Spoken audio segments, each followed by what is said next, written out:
दोस्तों नमस्कार, मैं संजय मग्गू और मौजूद है देश रोजाना के डिजिटल मीडिया मंच पर। आज पूरे हरियाणा के अंदर एक मुद्दा चर्चा का विषय रहा और मुद्दा ये रहा कि हिमाचल प्रदेश के कसौली थाने के अंदर दर्ज हुई एफआईआर। एक विवाहिता ने एफआईआर दर्ज करवाई हरियाणा भारतीय जनता पार्टी के प्रदेश अध्यक्ष मोहनलाल बड़ौली और इसके साथ साथ सोशल मीडिया इन्फ्लुएंसर भी हैं, गायक भी हैं, सिंगर भी हैं, एल्बम क्रिएटर भी हैं, रॉकी मित्तल। दोनों नाम जाने पहचाने हैं। रॉकी मित्तल पर आरोप है कि उन्होंने अपनी म्यूजिक एल्बम के अंदर हीरोइन बनाने का झांसा दे करके दुष्कर्म किया और मोहनलाल बड़ौली पर आरोप है कि उन्होंने अपनी ताकत का, अपने रुतबे का और इसके साथ साथ सरकारी नौकरी दिलाने का झांसा दे करके दुष्कर्म किया। घटना के पीछे कितनी सच्चाई है, कितना इसके अंदर हकीकत है या कितना कोई फसाना, ये जांच के बाद सामने आएगा। लेकिन इस वीडियो में मैं आपके साथ मौजूद हूं बताने के लिए कि आखिर क्या प्रोफाइल है पंडित मोहनलाल बड़ौली और रॉकी मित्तल का।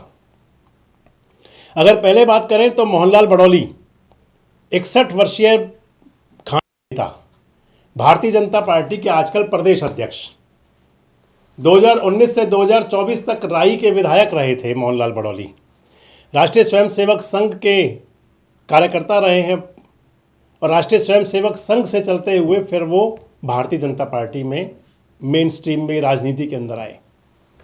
मोहनलाल बड़ौली के बारे में आप ये कह सकते हैं कि उन पर एक ताज मिला उनको कि उनके नेतृत्व में भारतीय जनता पार्टी की पूर्ण बहुमत की और पहली बार सबसे ज़्यादा सीटें लाने वाली सरकार बनी। यानी कि भारतीय जनता पार्टी को हरियाणा की राजनीति के अंदर पहली बार अपने दम पर मेजॉरिटी और उसके साथ साथ 48 विधायक चुने गए। ये रिकॉर्ड बना और इस रिकॉर्ड के बनवाने के अंदर एक महत्वपूर्ण भूमिका, क्योंकि मोहनलाल बड़ौली प्रदेश अध्यक्ष थे, उनकी भी रही।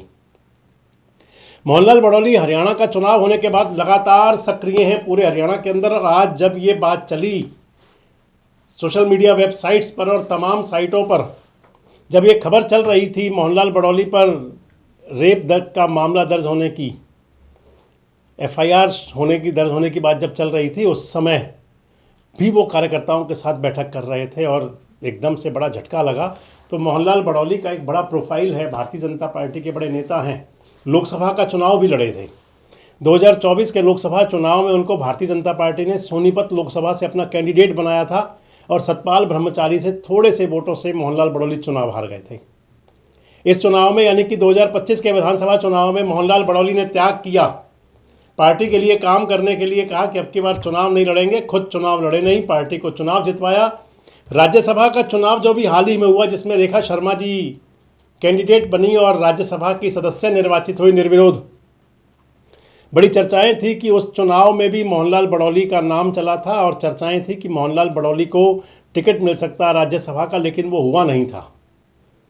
अब भारतीय जनता पार्टी का, जो आजकल मैं बता रहा था, संगठन का चुनाव चल रहा है और संगठन के चुनाव में बड़ी पूरी चर्चाएं थी कि मोहनलाल बड़ौली को अगले पूरे टर्म के लिए प्रदेश अध्यक्ष बनाया जा सकता है। लेकिन इस घटना के बाद कहीं ब्रेक ना लग जाए, क्योंकि जब इस प्रकार की बातें सामने आती हैं तो फिर पार्टी आलाकमान विचार किया करता है। लेकिन ये ज़रूर मान लीजिए कि मोहनलाल बड़ौली एक बड़ा करेक्टर है, पॉलिटिकल करेक्टर, बड़ा एक राजनीतिक व्यक्तित्व, कृतित्व, जिन पर आज आरोप लगा और आरोप लगने के बाद वो चर्चाओं में है। दूसरा नाम है रॉकी मित्तल। रॉकी मित्तल का नाम है जय भगवान मित्तल। रॉकी मित्तल बहुत फेमस रहे हैं, उनके जो गाए हुए गाने हैं, जो उनका संगीत है, बहुत मशहूर रहा है। 2014 में उन्होंने प्रधानमंत्री नरेंद्र मोदी के लिए गाने गाए थे और कहा था कि मोदी बनेगा प्रधानमंत्री। और ये गाना चर्चित हुआ था कि प्रधानमंत्री नरेंद्र मोदी ने खुद रॉकी मित्तल को बुलाया था और उसका पीठ थपथपाई थी रॉकी मित्तल की। रॉकी मित्तल पहले कांग्रेस में हुआ करते थे, फिर भारतीय जनता पार्टी में आए, फिर कांग्रेस में गए।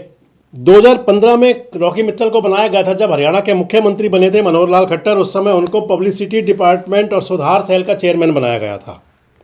बाद में मनोहर लाल खट्टर के साथ में उनके कुछ मनमुटाव हुए रॉकी मित्तल के, और बाद में उनको इस पद से हटा दिया गया। 2024 में जब चुनाव हो रहे थे हरियाणा विधानसभा के, उससे ठीक पहले रॉकी मित्तल भारतीय जनता पार्टी को तो पहले ही थे, वो कांग्रेस में चले गए, यानी कि 26 अगस्त 2024 को रणदीप सिंह सुरजेवाला की सभा थी और उस सभा के अंदर कांग्रेस में शामिल हुए थे रॉकी मित्तल।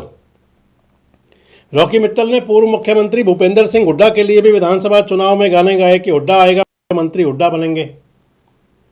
इसके साथ साथ उन्होंने राहुल गांधी से भी एक गाने के जरिए माफ़ी मांगी, लेकिन महत्वपूर्ण बात यह कि 2014 में जो उनका गाया गाना था प्रधानमंत्री नरेंद्र मोदी के लिए, पीएम बनेगा नरेंद्र मोदी, वो खासा फेमस हुआ था। 200 से ज़्यादा गाने गाए थे रॉकी मित्तल ने। वैसे रॉकी मित्तल चर्चाओं में रहते हैं अपने गानों को लेकर के भी और अपने विवादास्पद उनकी जो बातें हुआ करती हैं। 2015 में एक जज के खिलाफ टिप्पणी करने पर उनको गिरफ्तार किया गया था, एफआईआर भी हुई थी। इसके साथ साथ जो भारतीय जनता पार्टी की फेवर के जो गाने थे रॉकी मित्तल के, वो भगवा तो छाया है, भगवा ही छाएगा, कमल का बटन दबा है, कमल का बटन दबेगा, वोट पाएंगे मोदी को, इस तरह गाने थे। और उसके बाद जब वो चले थे कांग्रेस पार्टी की तरफ, तो कांग्रेस में जा करके भी उन्होंने गाना गा कर राहुल गांधी से माफ़ी मांगी थी। गाना गाया था ठोकर मैंने खाई राहुल मेरे भाई, मुझे माफ़ करना राहुल मेरे भाई, ये गाना गाया था। यानी कि गायक तो थे और अब अपने म्यूजिक एल्बम में अभिनेत्री का किरदार देने का झांसा दे करके दुष्कर्म करने के आरोप में फंस गए हैं। ये वो दोनों करेक्टर हैं जिन पर लगा है गैंगरेप का आरोप। आपको क्या लगता है कितने सच्चे हैं ये आरोप? क्या दोषी पाए जाएंगे और या फिर दोष मुक्त होंगे? कमेंट बॉक्स में जरूर बताएं। जुड़े रहें हमारे साथ, देखते रहें देश रोजाना। हमारे साथ जुड़े रहने के लिए सब्सक्राइब करें देश रोजाना के YouTube चैनल को और नई वीडियो की नोटिफिकेशन पाने के लिए बेल आइकन जरूर दबाएं। अगर आप ये वीडियो फेसबुक या इंस्टाग्राम पर देख रहे हैं तो पेज को लाइक और फॉलो जरूर करें और ज्यादा से ज्यादा शेयर करें।